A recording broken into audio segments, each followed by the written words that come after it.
watching News 9 Live. This is Business Plus. I'm Kartik Malhotra. The national capital finally got some reprieve from the scorching heat, but the woes of Delhi residents continue.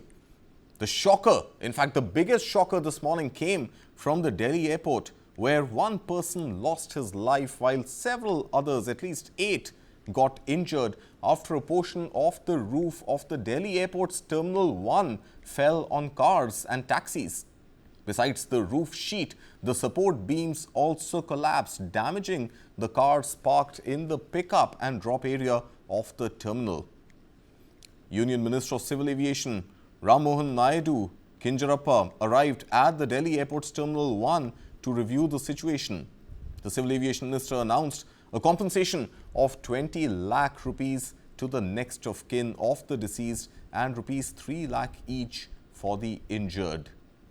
The question really is a compensation of 20 lakh rupees enough? And is that the biggest concern that we as residents of the national capital have to go through in a country which is poised to become the third largest economy in the world? And Delhi is not alone. There have been recent infrastructure failures across several states, and these have left many questions on safety and reliability of public structures. These incidents continue to make headlines, and in the recent past, we've seen lives being claimed and several being left injured. Which are these incidents that have sparked such concern? Jog your memories back.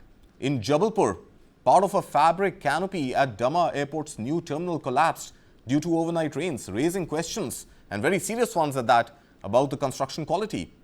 This terminal was inaugurated just 3 months ago. It suffered damage to a government official's car parked underneath. Come back to Delhi. In southwest Delhi's Vasant Vihar, a posh locality, an under-construction wall collapsed, trapping at least a few laborers inside. Rescue operations are still underway. Meanwhile, cut to Bihar.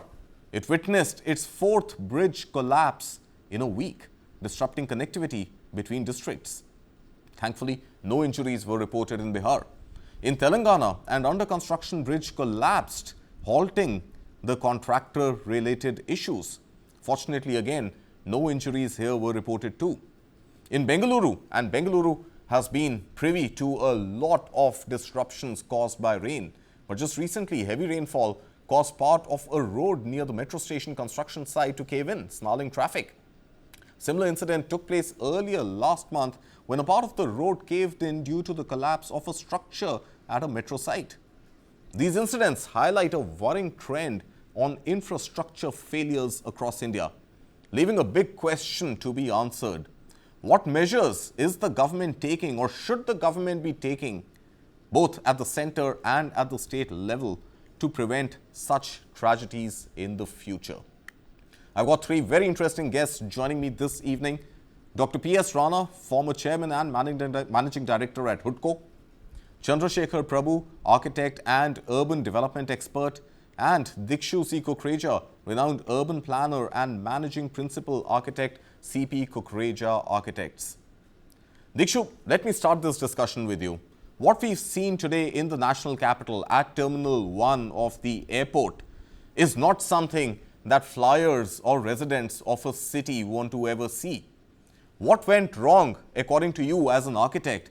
And more importantly, do you think enough checks and balances are in place to ensure that timely and regular audits are done, to ensure that weather-related disruptions at least don't cause havoc like the one we saw this morning? Well, Kartik, I have to admit that the gruesome images on the screen that I've just seen are obviously, extremely disturbing for me as an urban professional to see that when we are so proud about being part of a fastest developing economy and a country which is poised to, become a developed nation, to see these kind of images and the long list that you have shared of across the country, infrastructure really crumbling, it's very disturbing. And I think we need to really get at the bottom of this, that are we in sync when we talk and claim about creating world-class infrastructure with the very process of how this infrastructure is built? Right now, as we speak, the systems that we have across the country are that you're supposed to create these world-class buildings, and how you go about is selecting design companies, architects, engineers who are ready to pay, quote the lowest amount. And the same story applies to construction agencies. We still in this country go with L1 basis. The one who quotes the lowest is the contractor who gets the job. Now, in that rat race to secure projects, you can imagine that it's really a sort of bottomless pit to what these kind of people quote and get projects on. It's also ironical. I've flown out of Delhi airport literally once a week or once in 10 days, and the image that comes to my mind is Delhi's been declared for year after year the best airport in the world. So certainly these are not ingredients of a best airport in the world. So I think we need to begin from really the basics, that when we are talking about creating world-class infrastructure, we need to know how to go about doing that. And then come issues related to not just investing capex in building infrastructure, but being equally concerned about ensuring the maintenance and upkeep of these kind of buildings, bridges, etc., etc. You can't just build it once and then turn a blind eye and not make sure that there are again systems in place for continuous checks and balances on the upkeep of this infrastructure. Just like a Right. human body needs health checks, the same way buildings and machines and bridges and infrastructure does as well. Absolutely. So let me take this across to Dr. P.S. Rana, former CMD, HUDCO. Dr. Rana, is that the crux of the problem, that we look at L1 tenders, the lowest bidder by default gets, with obviously the basic technical qualifications in place, gets an order. Once a structure is built, we turn a blind eye to it. My question to you, Dr. Rana, is who takes ultimate responsibility for the collapse of a significant structure like a ceiling at the airport in the national capital of this country? Where does the buck stop? At GMR, the builder, at Delhi International Airport, whose job is to ensure upkeep and maintenance, or right at the top at the Ministry of Civil Aviation? Or rather, not civil aviation, perhaps urban development? Now, let me take both the things. As it was just mentioned, that it is not only the lowest bid contract, it is also the lowest bid for consultants. That is where the quality starts. So it is both. If you have the bidding even for the construction architects and designers also, so you can imagine how much quality they will bring in. And then the lowest bid for construction. So these are the two things which our friend just mentioned. But in addition, I would add one more thing, that we say that maintenance and upkeep in the future, we have lakhs of bridges across the country, and there is no monitoring process or procedures for those. And you will be happy to know that the another organization I am associated with is Construction Industry Development Council, and we have started a new training of bridge inspectors. And the idea is that the inventory of all the bridges across the country should be prepared, and they should be monitored. And naturally, then you need the skilled manpower for it. So the training of bridge inspectors has already started. And the next step we are starting is the building inspectors, that so that the not only at the construction type, but even for across the life of the structure. And particularly the bridges are very sensitive. So CIDC has already started the training of bridge inspectors, and the monitoring of the bridges is being introduced with the help of the agencies who have built and who are supposed to maintain it. Is it not too late in the day, Dr. Rana? Is it not too late in the day that after we have seen 4 bridges collapse in one singular week in a large state like Bihar, that now finally we start thinking about contracting agencies who can upkeep them and maintain them? Yeah, that is why even the concerned agencies were not doing it. So at least we started it. Let us make it a beginning. Okay, let's make it a beginning. Let me take this across to Chandrashekhar Prabhu. It has already been made a beginning, and we are pursuing with the agencies who are supposed to maintain the bridges and all that, that please, we are training these inspectors, you set up these units so that you maintain your bridges, not only for the day of the construction, but even future. Okay, and I tell you, even if the architects or designers, if you start bidding for their fee even, Sure, valid point. Let where me the take it quality to. will. Let me take this to Mr. Prabhu now. Mr. Prabhu, is there a problem with the way we approach these large-scale projects? Is the problem with hiring consultants who have a connection, presumably with those who are at the signing authority of doling out these projects? Is the problem with the whole tendering process? Why can we not give prestigious infrastructure projects to world-renowned best developers out there, best architects out there, instead of following a whole tendering process which tends to get complex, which tends to get corrupt, and after a while there are no checks and balances? See, there are two separate things which we need to consider. One is something where the government hires the services of a contractor or a professional and gives them the job, and then the bridge, for instance, fails. That is one part of it. The second part of it is a thing like an airport, which is actually built by someone else and someone else is maintaining it. That's a separate thing altogether. In the first thing and the second thing, the common point is, I have been the president of the Maharashtra Housing and Area Development Authority and handled contracts worth hundreds of crores, in fact, thousands of crores at a time. And we know that there is a basic inherent systemic defect. The systemic defect is the kind of amount that is earmarked for a particular project. Actually, less than 60% is spent on the project. The rest goes, and we are not willing to accept the fact. We only want to blame the consultant, blame the process, say that lowest has been given. Why don't we admit that when 100 rupee has been kept aside for a project, what goes on a project is 50, maybe 55, if we are lucky, 60. Where does the remaining 40 go? No one wants to talk about it because everyone wants to shove it under. We cringe at the talk of corruption, and no one wants to admit that. And that is the cruel fact.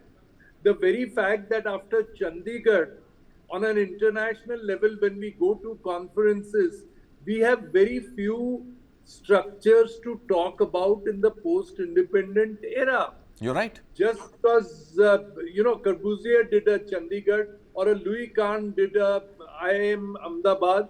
So those are the buildings which are still spoken about. Do we not have good architects, good urban planners, good people who can generate international class buildings? We do have them. But what happens to them is they can't get into a system wherein 40% goes to bribe people. So if a good consultant has to be appointed, he has to give a cut to be appointed. If a good contractor has to be appointed, he has to give a cut to be appointed. The very who takes it is another thing which I don't want to discuss at this level. But the system is such, it's so much rotten that quality is something which is even remotely not considered. What is considered is how much am I getting? How much is a guy appointing me getting? How much is a guy appointing him getting? And how much is a guy who's finally paying for it getting? And who is the loser? The people in general. And no one talks about these problems. At all such discussions, we will land up giving some kind of excuses that, lowest tenderer and all that. Believe me, in most of the tenders, the basic, in Bombay Municipal Corporation, for instance, the tender that is given is 25 to 30% lower than what is the bare minimum. I get your point.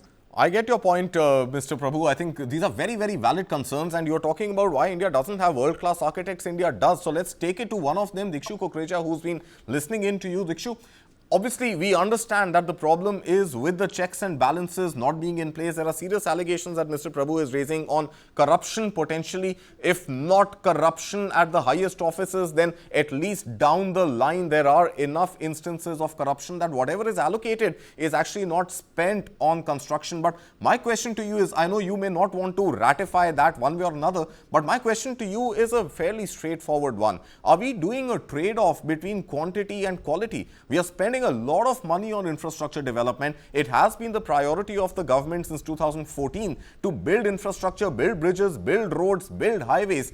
Are we building too many without really looking at the quality of the construction material, of the design, of the consultants, of the architecture, and understanding holistically whether it can take the load which it is expected to?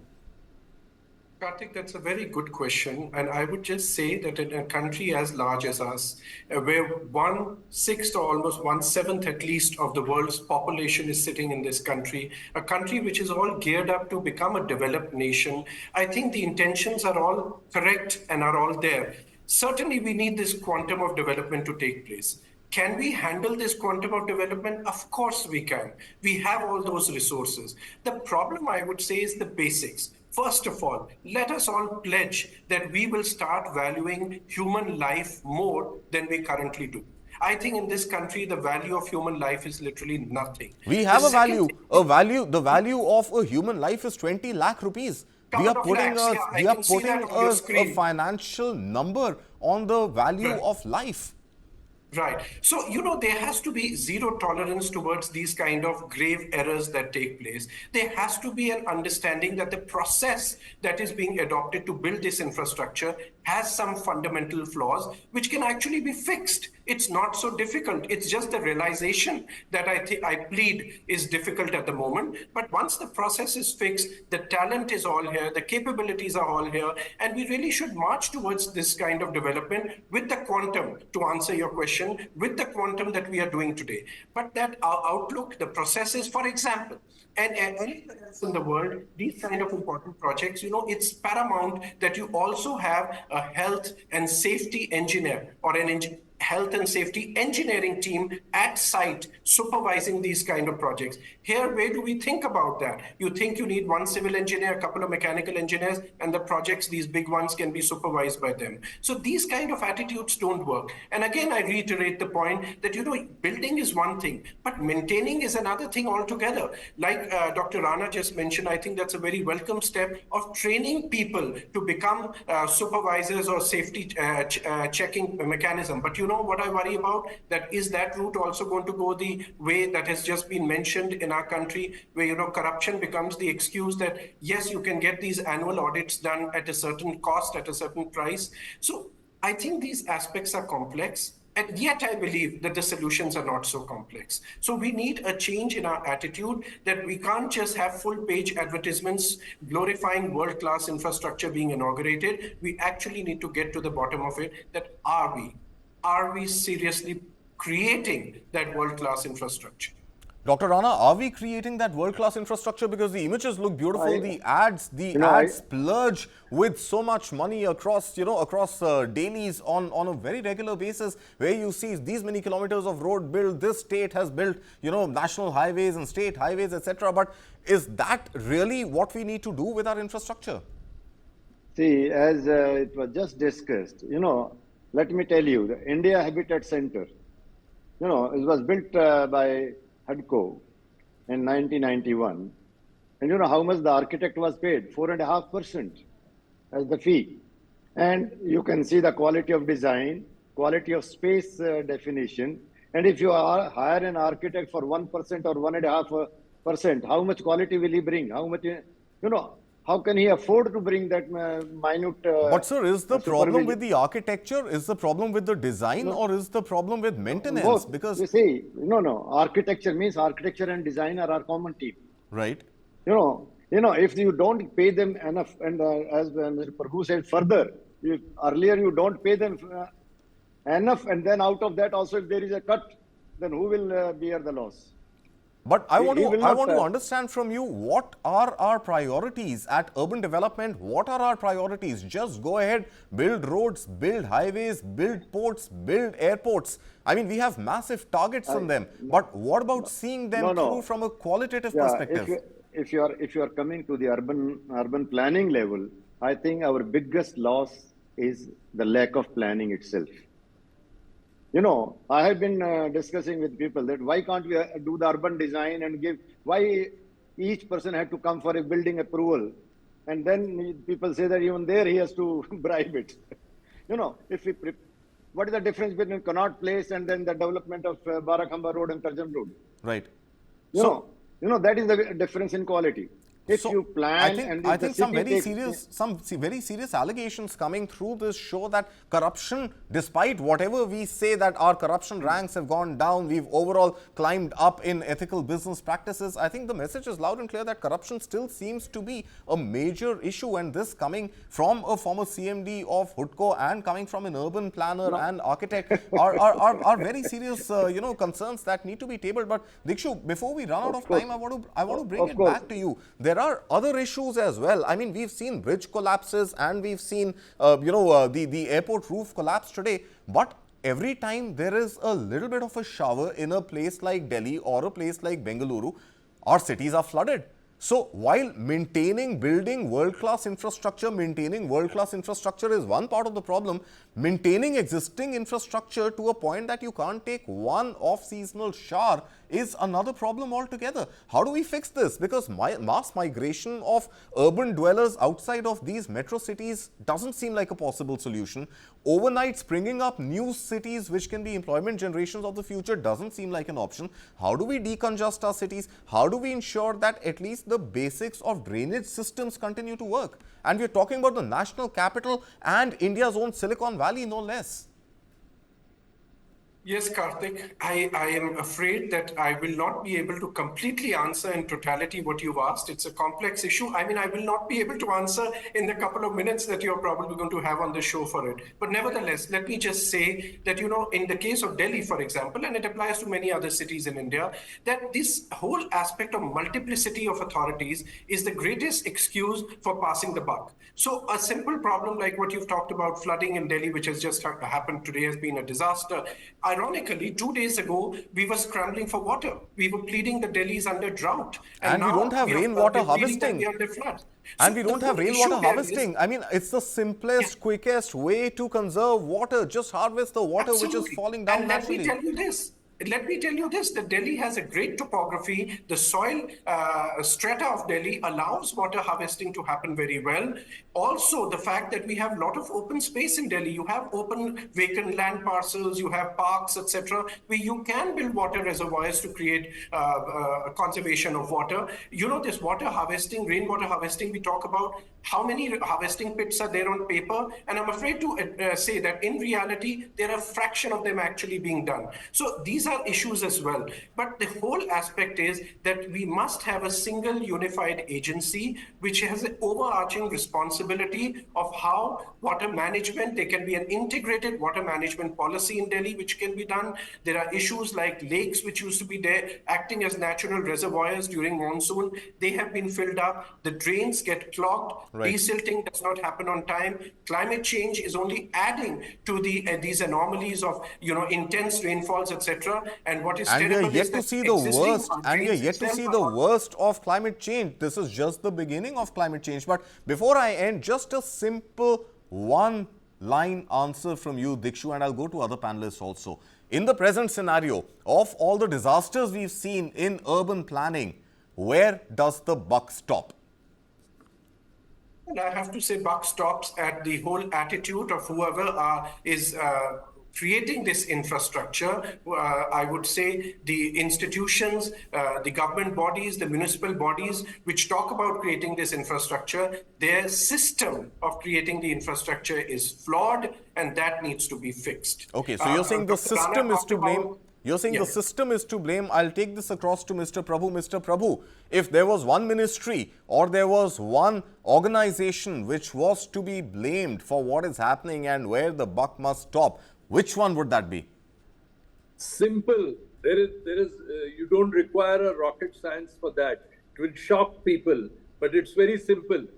The person or the agency who takes credit for these monstrosities is where the buck stops. When they want to take the credit, they jolly well should take the blame. So when infrastructure is created, you say, I created this infrastructure, I spent so much money. First of all, and as a senior professor in urban planning and architecture and architectural design, I beg to differ. I get your point, sir. A lot of this infrastructure doesn't even have proper aesthetics. We are just picking up things from infrastructure all over the world and cutting, pasting. Cutting, pasting is not good architecture. Absolutely. No cutting, pasting. It has to be designed exactly to the requirements of what that project demands. But Dr. Rana, final one word. Dr. Rana, final one word answer from you. Does the buck stop with the originator of the project who takes credit for it, or should it go all the way up to the Ministry of Urban Affairs? It has to be proper delegation at the city level. The city government should be one responsible for the city. The interference from the state or center should be minimal, because otherwise nobody takes, if you pass on the buck up, so naturally nobody becomes accountable. So Right. buck stops at this, and there should be one authority at the city. Single authority, uniformity in decision making, and then uniformity in accountability is the word coming across from all our panelists. Dr. Rana, we're running out of time. We'd love to have your views, but I think while we've run out of time, we haven't run out of the energy on this particular subject, and we will have to keep coming back to it to really make a difference. Gentlemen, thank you so much for being here with us this evening. And that's a wrap on this show. News, of course, continues right here on News 9 Live.